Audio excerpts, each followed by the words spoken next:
கிட்ட யாருக்கு ஓட்டு போடுவீங்கன்னு கேட்டேன். எங்கள் அப்பா யார் மருத்துவமனைக்கு, ஸ்கூலுக்கு, கோயிலுக்கெல்லாம் யார் ஒன்றா பணக்காரங்களுக்கு தனியாக ஏழைங்களுக்கு தனியாக ஒன்றா கொடுக்குறாங்களோ அவங்க ஒரே மாதிரி. இப்போ ஸ்கூலில் பணக்காரங்க தனியாக ஏழைங்க தனியாக படிக்கிறாங்களோ அந்த மாதிரி 2 பேரும் கவர்மெண்ட்லேயே படிக்கணும்.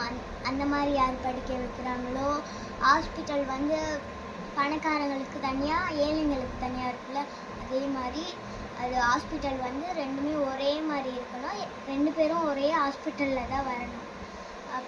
இப்போ கவர்மெண்ட் ஹாஸ்பிட்டல் இருக்குல்ல, அதுலேயே தான் 2 பேரும் வரணும், ஃப்ரீயாக கொடுக்கலாம். அதுக்கப்புறம் கோயில் 100 ரூபா டிக்கெட், 500 ரூபா டிக்கெட் அந்த மாதிரி வாங்குறாங்கள்ல, அந்த மாதிரி வாங்காமல் இப்போ ஃப்ரீயாக உள்ளே விடணும். லைன் பை லைனாக போகணும். பணக்காரங்க முன்னாடி பின்னாடி ஏழைங்க அந்த மாதிரிலாம் போகக்கூடாது.